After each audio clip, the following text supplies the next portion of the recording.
Thank you, Donald. Well, you've been busy in Brussels today, haven't you? And we'll reflect a little bit later on in the programme about how the other NATO members responded to Trump's speech, telling them they've all got to pay a little bit more. But politics returned to some degree of normality today after the horrors of Manchester, and UKIP launched their manifesto this morning, I guess in a way, in defiance of the Manchester terrorist attack, and we are back fighting a general election campaign. The manifesto was launched by party leader Paul Nuttall. Now, it'll be no secret to any of you that the last time UKIP launched a general election manifesto, it was me that was launching it. And you may say, well, how on earth can Nigel present the UKIP debate and do it as neutrally as he can? Well, I'll do my best, all right? I will attempt to give no opinion. I tried not to do that so with the Liberals or the Greens or the Conservatives or Labour. So here goes. What did the UKIP manifesto say? It said they want to reduce net migration into Britain to zero over the course of the next 5 years. They want a 5-year ban on low-skilled migrants coming into the country. On Brexit, they want us to walk away from the table as soon as we possibly can, and they want to bring back the blue British passport. On multiculturalism, they want to stop the burqa being worn in public, and on policing, they want 20,000 new police on the streets. They want more money for the NHS and extra money for social care. And how are they going to pay for it all? Well, they are proposing a radical cut in our foreign aid spending. At the moment, we spend 0.7% of the economy on foreign aid. UKIP would reduce it to 0.2%. And I think that, in essence, are the main points of the manifesto, but with one added feature. The whole conference this morning, the main theme that came out of it was a really very strong attack on Theresa May personally for her record as Home Secretary in terms of dealing with multiculturalism and the growth of terrorism. And I'm sure we'll get plenty of opinions as to whether that was the right, wrong, tasteful or not thing to do. So I'm asking you that with the launch of the UKIP manifesto, does it win your vote or not? And to get involved, you can call me on 0345 60 60 973.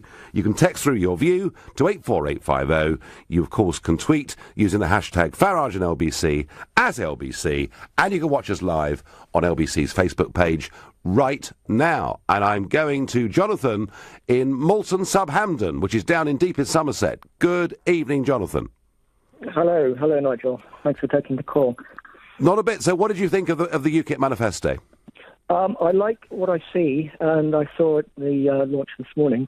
I don't think it goes far enough, and something you said last night on air, I think is starting to gain more traction in the media, not necessarily TV media, but something that Colonel Richard Kemp said and other people have said, and you kind of knocked back a bit last night. The issue of internment of the 3,500 known troublemakers and jihadis that we currently have in the UK. My feeling is that this is something we are going to have to cope with and confront at some point, sooner rather than later. And the reason I say that is that because we are barely able to keep tabs on a small fraction of those 3,500 people, that's putting a massive strain on security forces. Surely if we detain them with a view to either deporting them if we can or permanently interning them if we can't deport them, that has to be a better solution than... Well, Jonathan, I mean, two quick points, Jonathan, there. I mean, firstly, it's not often people say, UKIP don't go far enough. They should be a lot tougher than they've been today, but you're suggesting that they should be. What Nuttall did say was that anybody that's been to Syria should not be allowed back into the country and should have their passport removed. He's very clear on that.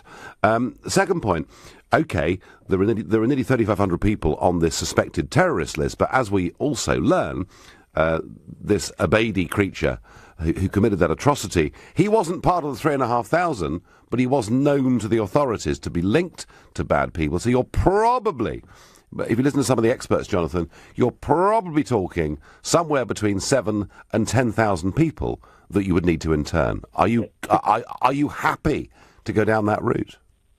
Well, given that had we detained 3,500 people who were on the main list, that would have given us much more resource available to find people low on the food chain, like Abedi, because we wouldn't have had to monitor the people who were most at risk. So we focus on the lower tier. Unless, of course, Jonathan, the very act of interning people has the effect that it had on the Irish nationalist movement, whereby you intern people, which leads to such public outrage at the unfairness of it that you radicalise yet more people. Last question, Jonathan, for you. Part of what Paul Nuttall and his Deputy Chair, Suzanne Evans, said today is that the Prime Minister, Theresa May's record on actually delivering things was lamentable. You know, whether it was dealing with immigration, non-EU immigration over which she had real power, whether it was dealing with multiculturalism, with division in society, with the growth of terrorism. The UKIP argument is that actually she's pretty weak and it needs a strong voice to make sure she actually does the right things. Do you think with that point that UKIP scored a hit? Yes, I do, definitely. And I think I would go further and I say all leaders of all parties, apart from UKIP, bear some responsibility to a larger or lesser degree. Yes, Suzanne Evans today, Jonathan, did say that she thought Theresa May bore some responsibility for what had happened in Manchester, and that did lead quite a lot in the media to think she'd gone too far. Yes, I saw her being grilled on Daily Politics by Andrew Neil, and I normally regard Andrew as a very fair commentator, but I think she came in for unjust criticism on that part, to be honest, because I firmly share the view that Suzanne Evans put forward there, that because we are facing these problems because of failures in public policy. They go all the way to the top of the leadership of all the parties. Well, certainly, that is a view, Jonathan, that is gaining ground. Jonathan, stay there, because I've got somebody here who might want to take you on with a different point of view. Morris in Edgware, good evening. Good evening to you. So you take a very different view, I understand. My view is treble the number of police. So what?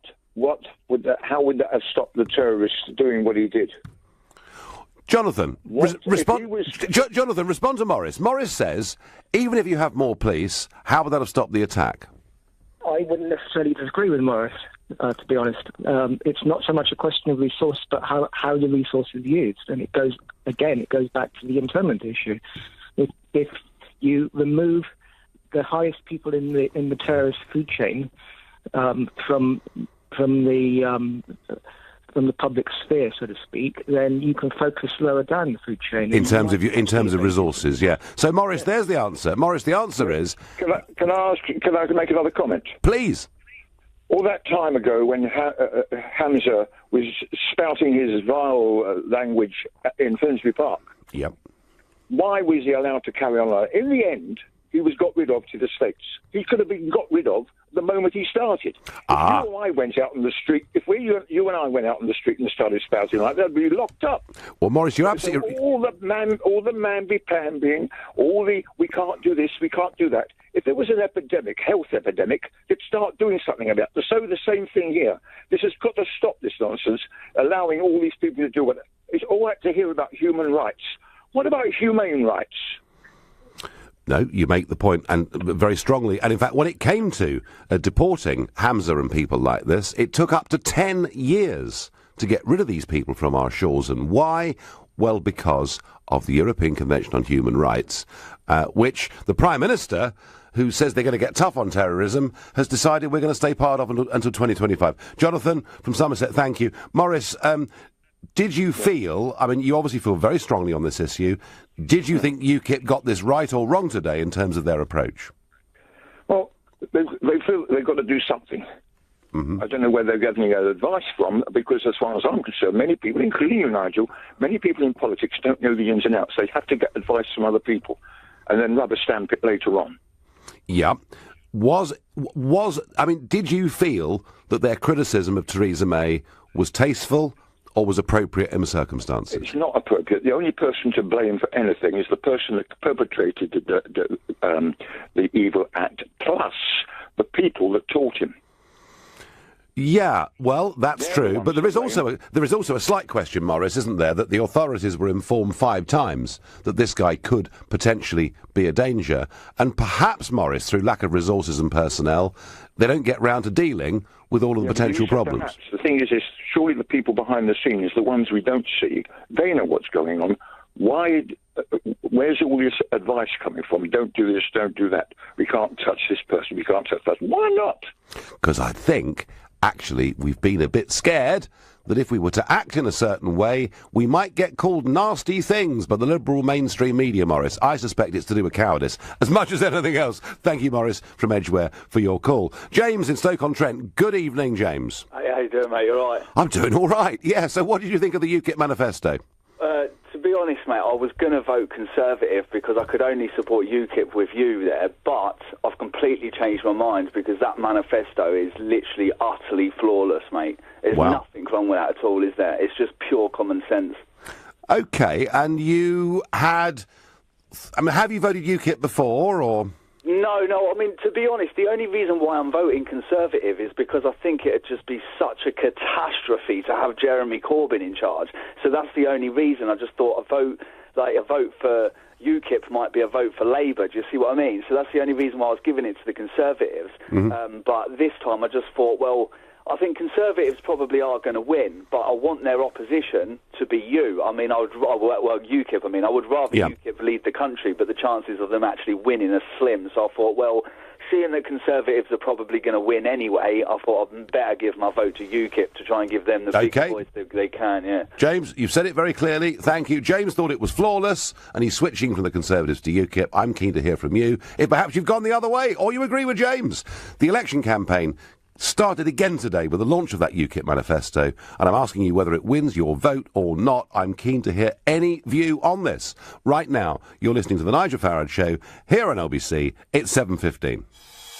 Nick Ferrari at breakfast on LBC. Pictures have gone around the world of police officers on patrol in Britain, particularly outside landmarks such as number 10 Downing Street, Buckingham Palace. Now there's the suggestion this is just blatant electioneering, the Prime Minister showing that she can be tough. Peter, good morning. I was a police firearms officer and I was part of Tempera. That's not something that's been decided in the last 10 minutes. Let's bring the troops in and let's go electioneering on this and make it look good. That's been in place for over a year. Who and how is the decision made to stand down Operation Tempera? That will be done at the Cobra level. There's the heads of the security services, there's the heads of the police, and they all come to a joint decision to call it. Nick Ferrari at breakfast every weekday morning from 7, only on LBC. With Hampton by Hilton, now open in Aberdeen.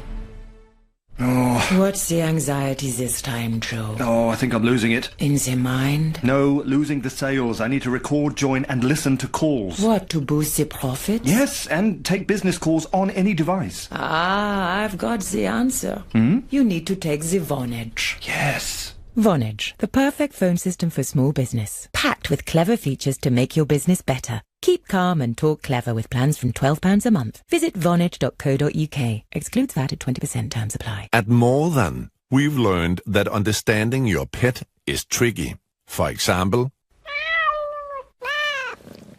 actually means, my litter tray, my poo, give it back.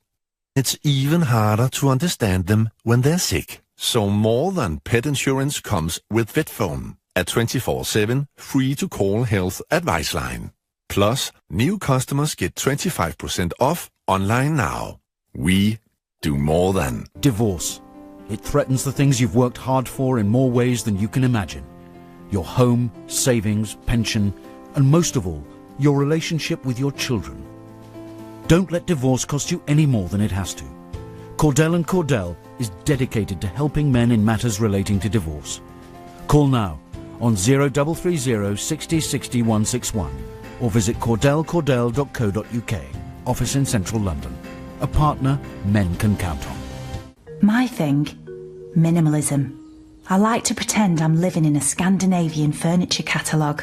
I like any colour, as long as it's white. Absolute white, white cotton, white mist. The only threesome I want.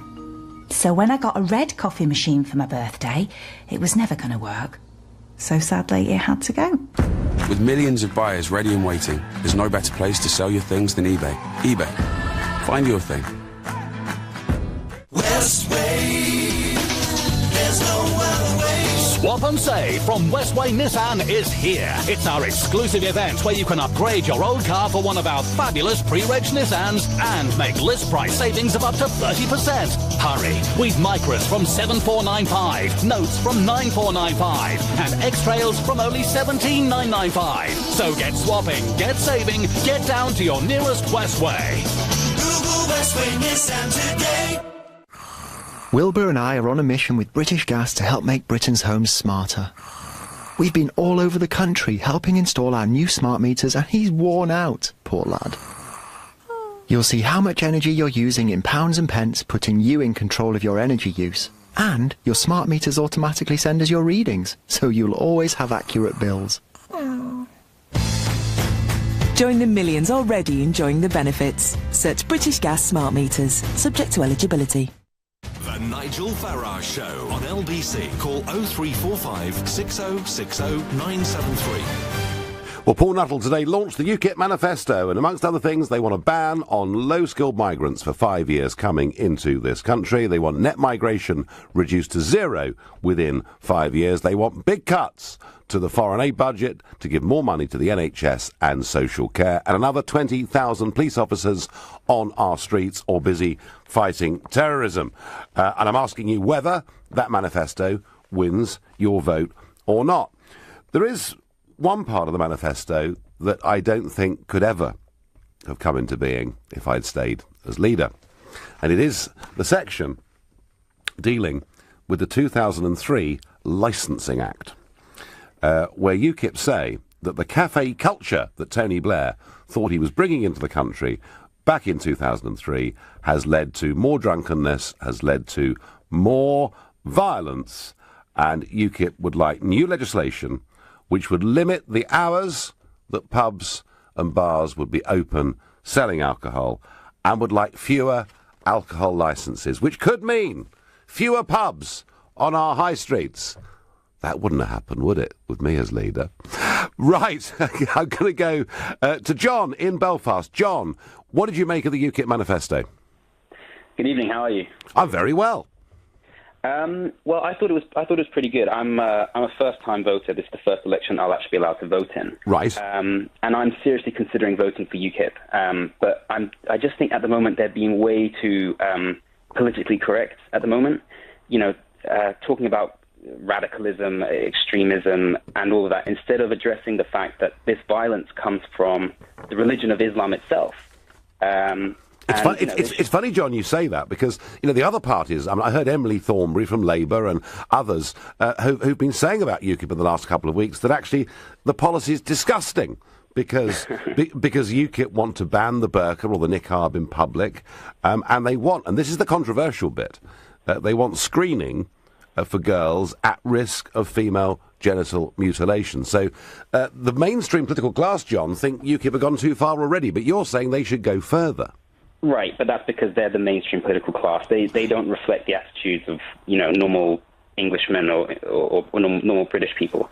I think they should really go after Theresa May on the fact that she said, for example, Sharia law is greatly beneficial for the UK. She's called Islam a great faith, which has nothing to do with all the recent terrorist attacks. She said that it was Islamism, not Islam, whatever that means.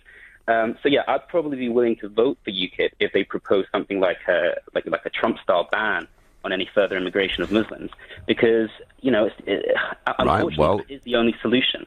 It's the only way, even if it is 0.000, there's still, and this is how percentages work, the more you let in, the more terrorism you will have. We have so many politicians here saying that if you demonize Islam, then we'll make Muslims hate us more.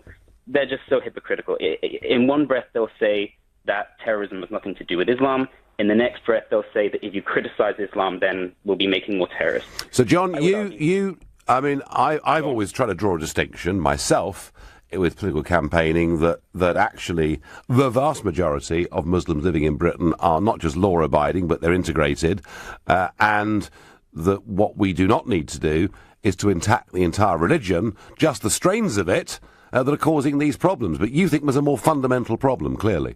I would argue that if the mere fact of addressing the problem honestly is enough to tip thousands of young Muslims over into jihad mode, then we are in a much more serious situation than we thought. Because when people talk about extremist, radical Islam, what they're really talking about is just conservative, orthodox Islam. Because, Yeah, John, we mustn't get too theological, I think, tonight on this programme. But basically, you think UKIP's OK with its manifesto, but should have gone a bit further? Yes, I think that they need to be addressing this problem honestly. I think that they need to stop talking about Islamism and radicalism and all other things and address the fact that this comes from the Quran itself. It comes from the example of Muhammad. Stop being so squeamish about this, because they're the only political party that are willing to talk about this honestly, and they're not at the moment. I think it's tragic. John, thank you very much, John, for your call. That's the second caller tonight saying UKIP actually need to be a lot tougher than they're being. And your texts and tweets. Hello, Nigel. I don't want to talk on air. I don't know what they're frightened of. But I do want to say I've read the UKIP Manifesto. It's impressive. That's Gillian from Sevenoaks. After the awful events of this week, we could all do with some light relief. And UKIP's manifesto certainly makes us chuckle. I'm glad the party isn't being taken seriously anymore, says Andy. UKIP blames Mrs May, but we should blame Europe's no borders policy, says Chris. And I'd like all the jihadi returners to lose their British passports and not be allowed back into the UK. And I'm going to Portugal, to Ruth. Good evening. Hi, Nigel. Can you hear me okay? I can, yes. So what did you make of the manifesto? Okay, that's brilliant. Well, I've got a few questions for you first before I tell you what I make of the manifesto. Well, we haven't got forever, Ruth. But a couple of quick questions. Go on. I know. Well, first of all, quick question: why would you want a blue passport? Well, I personally want a passport with the words European Union taken off it. I want it to be a British passport. That is what I... It's not necessarily a blue passport, right? That is what I... Hang on, Ruth. You asked me the question. I'm going to answer. Yeah. That is what I campaigned for all the way through the referendum. I kept whipping the passport out of my pocket and saying, I want this to be a British passport. I didn't actually, at any point, personally say that I wanted it to go back to being blue. And the proposal that we should get that passport back, Ruth, isn't mine, it's UKIP's, okay? Okay, so let me tell you something, okay? Because I'm originally from Israel, and I did have a blue passport my whole life. Yeah. My children now are British citizens, okay? So I do care about what happens in the UK. I do care a lot, actually. I'm now a Portuguese citizen, so I do have a Burgundy passport, that's the European Union, and I do think it does give you a lot of freedom, which I didn't have before, okay? At first, regarding the blue passport. Then regarding the burqa, I think basically banning the burqa will just make the Muslims more likely to be victimized, whereas educating the Muslims, because I think most of the Muslims don't actually know what's in the Quran and what actually their religion is reflecting. So let's say, okay, I'm not sure I'm making myself very clear, but I think Islam is basically a reflection of Muhammad, and I don't think most Muslims are really aware of that. So instead of banning the burqa and saying, okay, you're not allowed to do this, you're not allowed to do that, you might as well educate every child in the UK on what every religion is, including Islam, and that might be much more efficient than banning the burqa. Well, it might be, Ruth. I mean, UKIP's point, the point they're making with the burqa, with talking about Sharia courts, the point they're making is that everybody should have equal rights and be treated equally under the law, and UKIP allege that there are many women living in Britain in Islamic families who are not given the same rights as other women, and that's what they're talking about, Ruth. Well, British law should be the law that governs. Sharia law actually contradicts a lot with British law, and I do not know why actually British courts allow this to happen. Well, but that's a different question. Well, in a sense, you're saying, Ruth, that you agree with that bit of the UKIP manifesto, but you're concerned about the passport, yeah? Should not exist in Britain, because Britain should have British law, but that's completely different than banning the burqa, because if you're going to ban the burqa, that's a tiny bit that you're doing that's going to give the Muslims a lot to say that they're being victimized. Okay, so given the pros and cons that we've discussed, what marks out of 10, Ruth, would you give the UKIP Manifesto?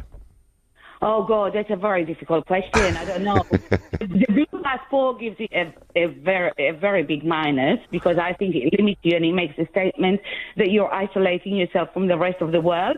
And that's based on my own experience as an Israeli with a blue passport. Okay, and that's based on my own experience now with a burgundy passport. It gives me so much more freedom as an individual. Okay, so I think it's a statement you should not do as a country that actually advocates for tolerance and. Well, Ruth, you can argue about burgundy passports and freedom, but I would say this to you, Ruth: it's that the British people voted against in the referendum last year. And I thank you very much for your call from Lisbon, although the weather here is rather like Lisbon today. I'm going to go to Corrie in Dartford. Corrie, what did you make of it? Hi, Nigel. How are you? I'm all right. First and foremost, my sincere condolences to all the people who lost their lives and the families of the people who lost relatives in the bombing. Well, we all share that, Corrie, Thank you for all the work.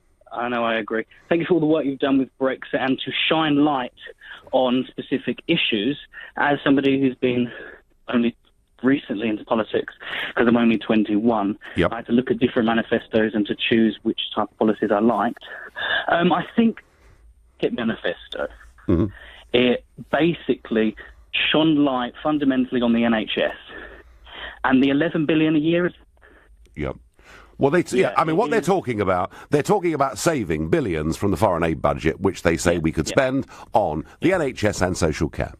That's what they say. 0.2% of GDP they're proposing. They're proposing down from 0.7 to 0.2. That's absolutely right. Yeah, I think that was Obama's one. And also there was a study out in 2015, I think, which suggested that trade with the countries is actually better than mismanaged spending on foreign aid. So I actually agree with Paul on that. So I actually think the UKIP Manifesto has some points which I would change. I don't think we can actually go around banning burqas or banning the EU flag, because that's one of our libertarian style or liberal style traits. But the reason why I called, though, even though I agree with some of the policies and disagree with some of the policies, is I'm wondering what UKIP's stance, and I think I know your stance because you know Rand Paul in America, but what UKIP's stance is on non-interventionism. Well, I think that UKIP, traditionally, UKIP has said that military intervention is the last resort, and that is still very much the policy. Okay, brilliant. Okay, I just was wondering, do you have any questions for me? Yes, Corrie. Give it marks out of 10. I would give the updated policies about 8 out of 10. I don't really like the burqa ban, and I don't really like the EU flag ban. I can't really see how that's a liberal policy. But other than that, the NHS funding is fundamentally acceptable, and the actually 0.2% of GDP for foreign aid. People will think that we're Corrie, you've run out of time, man. I thank you very much indeed for your call. Yeah, and UKIP promising money for the NHS. Other parties too promising extra money for the NHS, but nobody else promising to radically cut the foreign aid budget. You're listening to the Nigel Farage Show, exclusively on LBC at 7:30, and time for the news with Rupert Barcia. Donald Trump says he will get to the bottom of the leaking of information about the Manchester terror attack by American officials. Libyan officials, meanwhile, say that Salman al-Baidi phoned his mother and asked her to forgive him shortly before he carried out the attack. Here, police say the 8 arrests in connection with it are significant and very important items have been found during searches.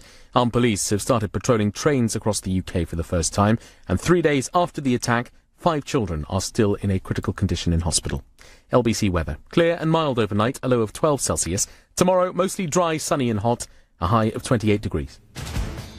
LBC Travel. Good evening, I'm Andy Ivey. In Berkshire, traffic's been stopped on the M4 towards London at junction 5 for Langley, while an accident is cleared. In southwest London, there are delays through Wandsworth, where Buckhold Road is closed between the A3, Wandsworth High Street and Merton Road for emergency water main repairs.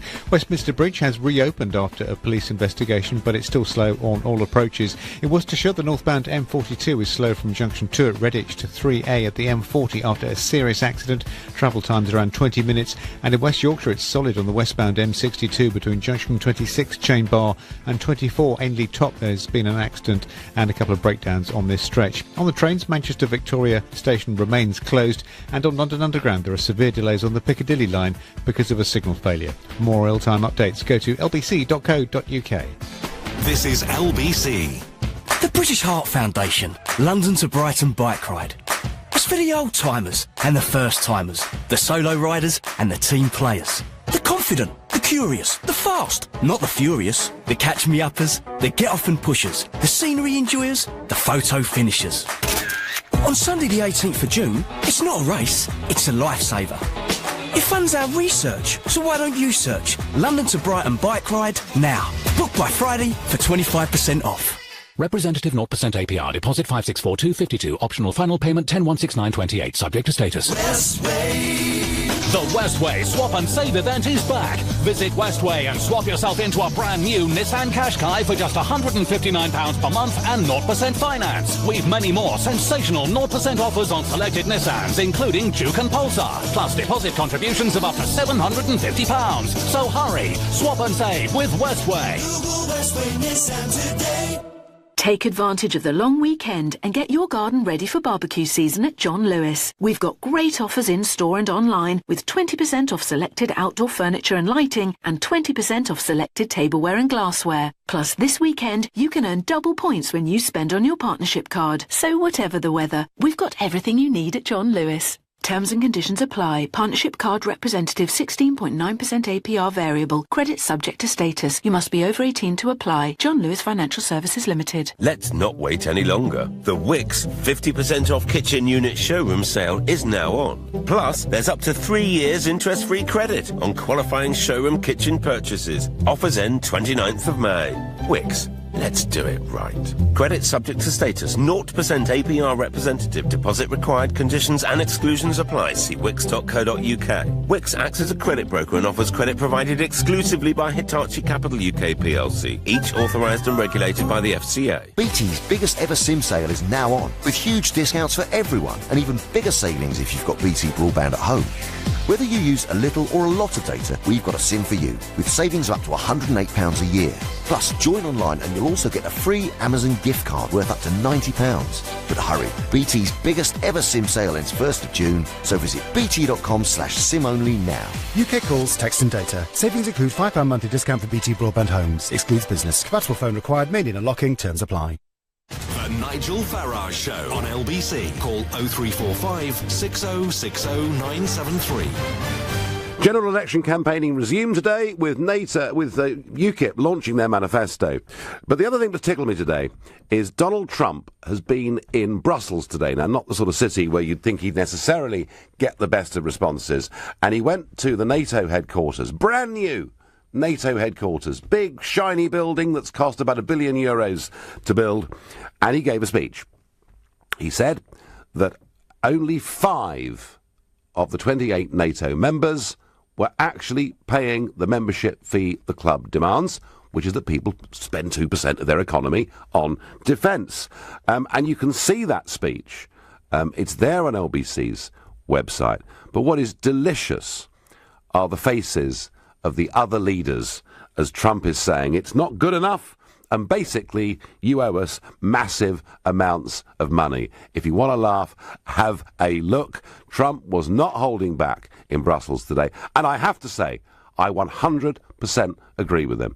I think if you're in a club and it is a mutual defence pact, as NATO has been for all these years, and if you want it to develop, to perhaps work together to deal with radical jihadi terrorism and other things, people have got to pay their way. He also today met with Donald Tusk and my old friend Jean-Claude Juncker. And there is a photograph of them sitting together in a meeting room, not exactly looking comfortable, being in each other's company. We don't as yet know anything about that conversation. But what is interesting is that Juncker's line, when it comes to NATO and defence, is to say we shouldn't be bullied by the Americans. There's no need to spend 2% on defence because we're going to have our own bright, shiny, new European army. And I'm guessing at some point before too long, we will reports will filter out as to what was actually said in that meeting. But yesterday, as we talked about Salman Abedi, We talked about some of the motivations that perhaps were behind what he did in killing all of those people. I raised a point, and it was that once again, here was somebody who was a frequent and heavy cannabis smoker. Do you remember I said this last night? Well, if you go through and you look back, you see that Jihadi John, remember him? The guy that was beheading people, again, a heavy, regular cannabis smoker. You look at the guys that murdered Lee Rigby in the streets of London, again, regular, repeated, heavy cannabis users. You look at the Tunisian beach killer who killed 30 people last year, a regular, heavy cannabis user. And you know something? The list, Richard Reed, the shoe bomber, the list goes on and on and on. To me, it seems almost impossible that there isn't somehow a link of some kind. Now, I know very little about this, about the effect that perhaps regular use of cannabis or other drugs can have on people's minds. And to help me this evening, I've got Dr. Robert Lefevre, who is an addiction specialist, a former GP, and author of Kick Your Habit. Robert, good evening. Good evening. Good evening. So tell me, Robert, I literally know very little about this at all, but what is it that repeated cannabis use does to people's view of reality? Well, the thing it does in particular is to damage mood, memory, and motivation. The mood is all over the place. They may still think intellectually straightforwardly, but their moods go up and down totally unpredictably. Their memory is unreliable. They can't remember what they said last time. And so to try to make out that they're completely up to speed, they make it up. And the third thing, motivation. They're easily prey to people saying, this is what you need to do, this is the way you need to think, this is the way you need to behave, because they're losing all sense of personal self-esteem and motivation. So mood, memory, and motivation are the things that are particularly damaged, and that can cause absolute havoc, as you rightly have drawn attention to. The funny thing is, Robert, I kind of thought that people that smoke pot on a regular basis were sort of laid back and half asleep, and yet is it possible that this drug, or perhaps others, can lead towards violent thinking or behaviour? It can do, but you're quite right that cannabis usually gives people the munches. They start eating crazily and they fall asleep. But what you're talking about here in your summary was heavy, regular use. Yes. That becomes a major drug and has major effects on the brain. After all, the brain is a chemical substance. It's a physical chemical substance, and it is affected by physical chemical things. We damage our brain when we use mood-altering substances and processes. And I personally, haven't used any mood-altering substance for the last 32 years. But my life now is so much happier than it ever was. Previously, I looked for magic fixes. I wanted something out there to fix the emptiness that I felt in here. Nowadays, I don't feel empty in here. I have a wonderful life with my wife and with my writing and my counselling work. And I'm so happy. I could not believe my luck.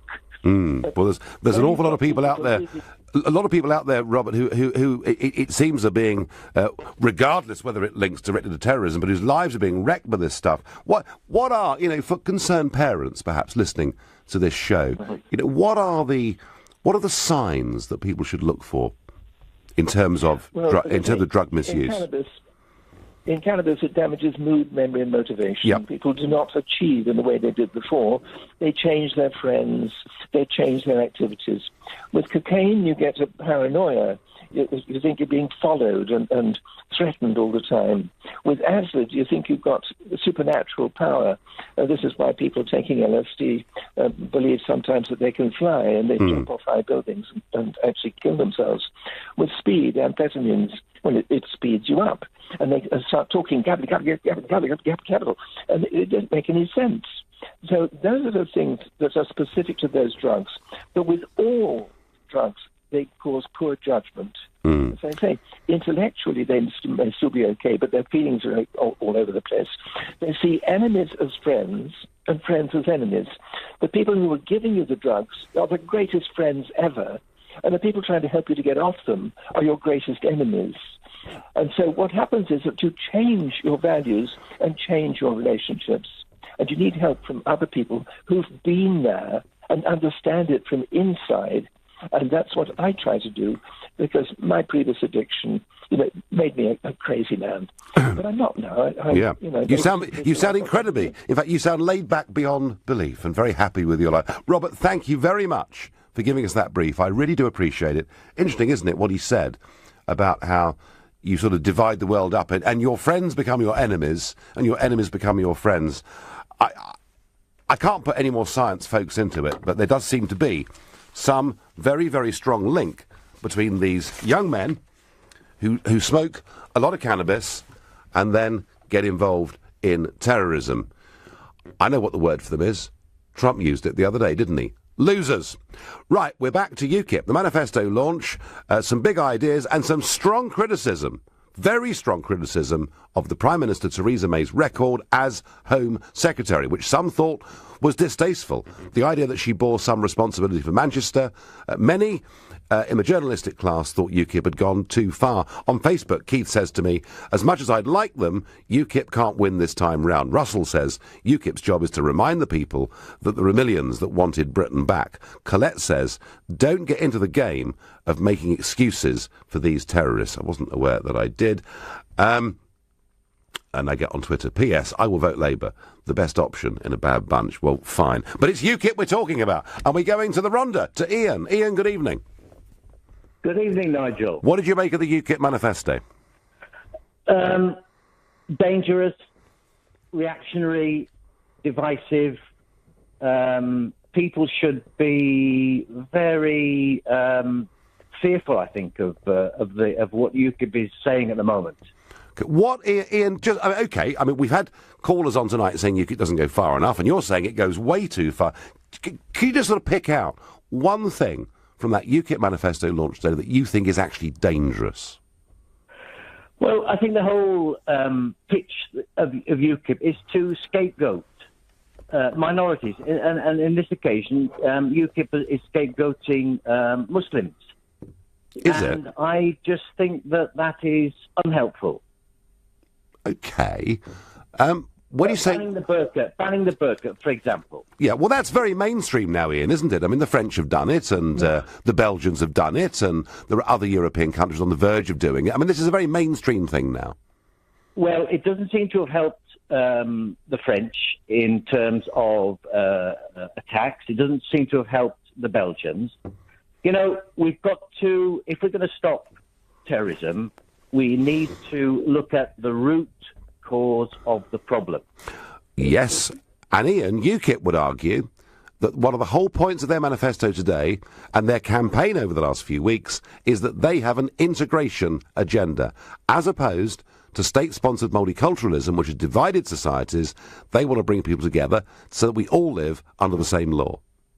No, UKIP has got nothing to do with integration. UKIP is about excluding people whose skin is a different colour from the average that's a new white one. Man in the UK. I thought it was Eastern Europeans we hated. Now, I mean, Ian, okay, I get it. You're not a UKIP supporter, and this manifesto probably makes you dislike UKIP even more, because in some ways they've said things that are much stronger than perhaps I said back in 2015. Ian, I thank you very much for the polite way in which you did your best to tear the UKIP manifesto to pieces. Right now, you're listening to the Nigel Farage Show, exclusively on LBC, and it's 7:46. Coming up at 8 on LBC, Clive Bull. So, ahead of other parties, UKIP has resumed campaigning and launched its manifesto today. But is the party still relevant now that we're leaving the EU? Clive Bull on LBC. The British Heart Foundation, London to Brighton bike ride. It's for the old-timers and the first-timers, the solo riders and the team players. The confident, the curious, the fast, not the furious, the catch-me-uppers, the get-off and pushers, the scenery enjoyers, the photo finishers. On Sunday the 18th of June, it's not a race, it's a lifesaver. It funds our research, so why don't you search London to Brighton bike ride now? Book by Friday for 25% off. Don't ignore the workplace. It's the law to have a work... Even if you work from home and only employ one person, you'll still need a work... You'll still need to offer a workplace pension. Ah, finally. I got your attention. Don't ignore the workplace pension. It's the law. Get to know your responsibilities with help from the pensions regulator. Visit workplacepensions.gov.uk. Oh, the garden's an absolute mess. It's my turn to have the cross-stitch crew round for tea and Battenberg. I'll have to get a landscape gardener in and a wildlife expert. It's a jungle out there. We could be eaten alive by those deadly flutterbugs. Oh, relax, relax. It's Trust a Trader. Marvellous local tradespeople who've been tried, tested and reviewed. All specialists in their areas, from landscape gardening to pest control. Oh, visit trustatrader.com. Trustatrader.com. Obsession, an idea or thought that continually preoccupies a person's mind. At Darwood & Tanner, one of the UK's most innovative dental implant practices, we are obsessed about dental health and dental implants transforming our patients' lives. Here's Andrew Darwood. One of the great joys of our practice is that we're seeing patients we treated 25 years ago with dental implants, and they're still doing well, still smiling. Visit darwoodandtanner.co.uk. Obsessive dental care. The FCA has introduced a deadline to permanently end claims for missold PPI. When this passes, you could miss out. And with billions of pounds still to be repaid, some of that money could be yours. So call now and speak to Claim for Refunds. We have helped thousands win millions since 2009, and we could help you too. All we need is the name of your bank. So if you've had any loan or credit card, let Claim for Refunds find out for free if you had PPI. And if you have, you can claim yourself, or we can handle it for you. It's up to you. And if we don't win your money back, you don't pay a penny, guaranteed. You could be owed thousands and not even know you have PPI. Call 0800 180 8180 or text PPI to 88882. The Nigel Farage Show on LBC.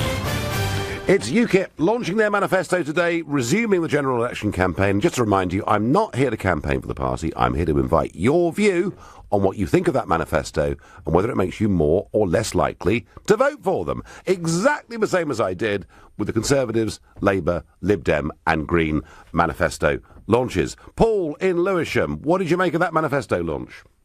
I just wanted to talk about the burqa thing, really. That's the bit that concerns me. I mean, I don't think banning a burqa is a good idea I don't think it's going to achieve anything. Because in this country, when all the good things that the Muslims do, nobody ever talks about. Like, we got the Shard building, and the guy who owns the Harrods, the same guy, Al Muqtani, the owner of Qatar, when he put that big structure up and created jobs for our people, nobody talks about that. They was all boasting about, oh yeah, mate, I was home by 3 o'clock. Everyone's getting paid and feeding their families. No one wants to know. No one says, oh, thanks to the Arabs or the Muslims for all the good things they do. Everyone talks about the negative stuff as soon as something goes wrong. Well, I think the burqa. I mean, what's that going to achieve? If you was walking down in a club and you saw a girl with ginger hair and you didn't like her, you don't have to sleep with her. You're not going to sleep with a woman with a burqa, so why does it concern you so much? Well, I suppose it would concern people because you wouldn't actually know, Paul, whether it was a woman or a man. And hang on. And in an age when we are increasingly worried about security and terrorism, remember that one of the London tube bombers all those years ago escaped by wearing a burqa. So there is perhaps a strong security argument for saying people should not cover their faces. Oh, fair enough. I don't know what I can say about it. I didn't realise he'd escaped by wearing a burqa, but that was a long time ago. And these new terror attacks that we've had recently, they had nothing to do with the burqa. And it's just, I don't know, it's a step backwards. We need to be more creative. If take Modi from, President of India. Yeah. When the attacks happened in India, he said, these are not Muslims. These are like the people, when there was a backlash, when people started turning on each other. He said the Muslims in India are not Muslims, they are our Muslims. And he did whatever he could. He gave them free laptops or whatever and tried to do what he could to build bridges. Now, we need to be more creative. I'm not saying give laptops to a load of Muslims. I'm saying maybe we should be saying to the rest of the world, our Muslim community is our Muslims, and we are, we've got to think outside the box. Rather than putting hate on top of hate, we could open fertility clinics. We could say, look, create our own new Muslim race, for example. Well, I don't think we're going to get into that sort of eugenics. But Paul, was there anything in the UKIP manifesto you thought was attractive and appealing? Well, I don't know. It's always the same. They're like everyone else says. Everyone's a bit weak, isn't they? So you got to. Tell me something, Paul. Are you going to vote? Are you going to vote for anybody, Paul? I'm going to vote, but I'm going between the Communist Party and Labour. Okay, okay. I'm not going to comment on that because I'll get myself into terrible trouble. But I think you'll find that the Communist Party are actually not standing in this election because they're supporting Jeremy Corbyn. I think I'm right in saying that. Paul from Lewisham, I thank you for your call. I get a Lisa in Barnet. Lisa, good evening. Oh, good evening, Nigel. Nice to speak with you. Thank you for everything you've done. I just think it's a terrible mistake for UKIP Manifesto to just say ban the burqa. It should be ban face coverings because I want to see people's faces if they're on a protest meeting or wherever they are. I need to see their face, and I think it's singling out, and that's what's causing problems. Yeah, I mean, what they say in the manifesto is they ban people in public from wearing the niqab or the burqa because the party says they are dehumanising. But I'm against the burqa, and I'm against them, but I think it would be more sensible to have banning face coverings, because I don't want to see it at protest meetings either. If I met you, I don't want to see you with your face covered. I want to see you. I want to look in your eyes. I want to look at your mouth. We can talk to each other. That's what's behind that, and that's why I'm so against the burqa. Okay, so you think basically UKIP are right, but they've got the language wrong. I think that's absolutely right. Lisa, you've made your point absolutely clearly and beautifully. I thank you. George in Tooting, what do you make of the UKIP manifesto? Love your show. I have one little problem with the UKIP manifesto, and that is the bit where it's saying that it wants to withdraw from the Paris climate change agreement because it has no basis in science. And, I kind of get that, climate sort of fits with academia and sort of, the liberal elites. But the science is very clear that climate change is happening, and it has an absolute solid base in science. So I think that point is that it has no base in science is fundamentally dishonest.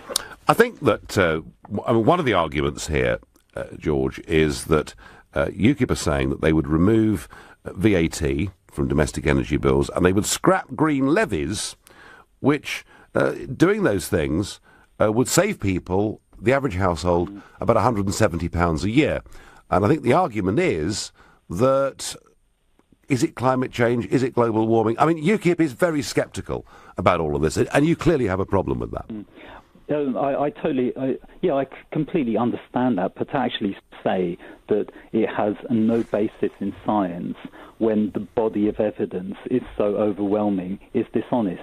Well, there are more scientists that say that increases in CO2 are leading to higher temperatures than the other way, but actually, George, there are also scientists who say it makes virtually no difference. But the manifesto says there is no basis in science, which is fundamentally dishonest, and that's really my point.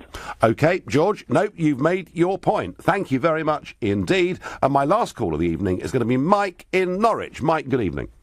Hi, Nigel. How you doing? I'm doing very well, thank you. And you?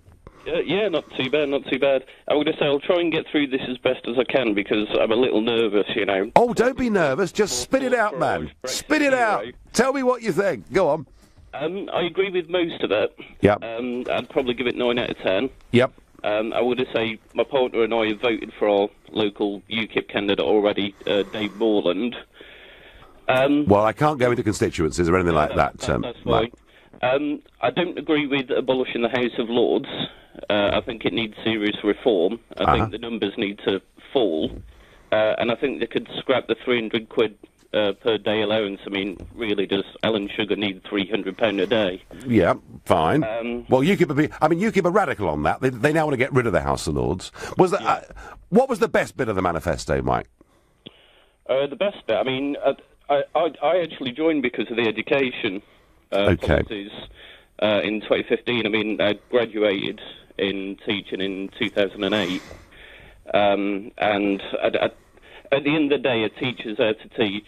They're not there to be a social worker, to be an administrator, to be, God knows how much else. So. Sure. But Mike, we're out of time, I'm sad to say, because I know you're a first-time caller, and I hope you do call again. But basically, your position is that you're sticking with UKIP at this general election. Oh, yeah. Lovely. Mike, thank you very much. Well, lots of opinions there. Mike is a UKIPper who's sticking with them.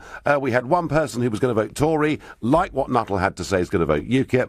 Others who are very worried, who don't like face coverings in any way at all. Others who are concerned that UKIP aren't with the climate change lobby. I'll give one opinion on this, which is I think it was absolutely right for UKIP today to go ahead with their manifesto launch. Yes, what happened in Manchester on Monday was appalling, but the point of what happened in Manchester is they want to stop our democratic process. We want it to continue, all of us. You've been listening to The Nigel Farage Show on LBC. I'm back on Monday from 7. Coming up at 10, it's Ian Collins, but up next, it's Clive Bull. Nigel, thank you, and we're going to continue this conversation and also take a look at the UK people. That's putting a massive strain on security forces.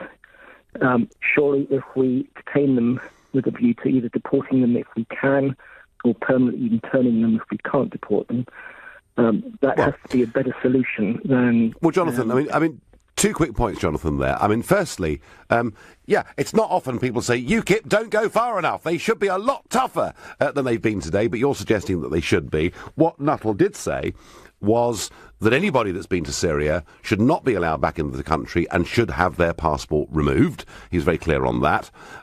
Second point, OK, there are nearly 3,500 people on this suspected terrorist list, but as we also learn, this Abedi creature who committed that atrocity, he wasn't part of the 3,500, but he was known to the authorities to be linked to bad people. So you're probably... But if you listen to some of the experts, Jonathan, you're probably talking somewhere between 7,000 and 10,000 people that you would need to intern. Are you happy to go down that route? Well, given that had we detained 3,500 people who were on the main list, that would have given us much more resource available to find people low on the... Thank you, Donald. Well, you've been busy in Brussels today, haven't you? And we'll reflect a little bit later on in the programme about how the other NATO members responded to Trump's speech, telling them they've all got to pay a little bit more. But politics returned to some degree of normality today after the horrors of Manchester, and UKIP launched their manifesto this morning, I guess in a way, in defiance of the Manchester terrorist attack, and we are back fighting a general election campaign. The manifesto was launched by party leader Paul Nuttall. Now, it'll be no secret to any of you that the last time UKIP launched a general election manifesto, it was me that was launching it. And you may say, well, how on earth can Nigel present the UKIP debate and do it as neutrally as he can? Well, I'll do my best, all right? I will attempt to give no opinion. I tried not to do that so with the Liberals or the Greens or the Conservatives or Labour. So here goes. What did the UKIP manifesto say? It said they want to reduce net migration into Britain to 0 over the course of the next 5 years. They want a 5-year ban on low-skilled migrants coming into the country. On Brexit, they want us to walk away from the table as soon as we possibly can, and they want to bring back the blue British passport. On multiculturalism, they want to stop the burqa being worn in public, and on policing, they want 20,000 new police on the streets. They want more money for the NHS and extra money for social care. And how are they going to pay for it all? Well, they are proposing a radical cut in our foreign aid spending. At the moment, we spend 0.7% of the economy on foreign aid. UKIP would reduce it to 0.2%. And I think that, in essence, are the main points of the manifesto, but with one added feature. The whole conference this morning, the main theme that came out of it was a really very strong attack on Theresa May personally for her record as Home Secretary in terms of dealing with multiculturalism and the growth of terrorism. And I'm sure we'll get plenty of opinions as to whether that was the right, wrong, tasteful or not thing to do. So I'm asking you that with the launch of the UKIP manifesto, does it win your vote? Food chain like Abedi, because we wouldn't have had to monitor the people who were most at risk. So we unless, on the lower tier. Unless, of course, Jonathan, the very act of interning people has the effect that it had on the Irish nationalist movement, whereby you intern people, which leads to such public outrage at the unfairness of it that you radicalise yet more people. Last question, Jonathan, for you. Part of what Paul Nuttall and his Deputy Chair Suzanne Evans said today is that the Prime Minister, Theresa May's record on actually delivering things was lamentable. You know, whether it was dealing with immigration, non-EU immigration over which she had real power, whether it was dealing with multiculturalism, with division in society, with the growth of terrorism. The UKIP argument is that actually she's pretty weak and it needs a strong voice to make sure she actually does the right things. Do you think with that point that UKIP scored a hit? Yes, I do, definitely. And I think I would go further and I say all leaders of all parties, apart from UKIP, bear some responsibility to a large, or a larger or lesser degree. Yes, Suzanne Evans today, Jonathan, did say that she thought Theresa May or not. And to get involved, you can call me on 0345 60 60 973. You can text through your view to 84850. You, of course, can tweet using the hashtag Farage and LBC as LBC. And you can watch us live on LBC's Facebook page right now. And I'm going to Jonathan in Malton Subhampton, which is down in deepest Somerset. Good evening, Jonathan. Hello, Nigel. Thanks for taking the call. Not a bit. So what did you think of the UKIP manifesto? I like what I see, and I saw it the launch this morning. I don't think it goes far enough, and something you said last night on air, I think is starting to gain more traction in the media, not necessarily TV media, but something that Colonel Richard Kemp said and other people have said, and you kind of knocked back a bit last night. The issue of internment of the 3,500 known troublemakers and jihadis that we currently have in the UK. My feeling is that this is something we are going to have to cope with and confront at some point, sooner rather than later. And the reason I say that is that because we are barely able to keep tabs on a small fraction of those 3,500,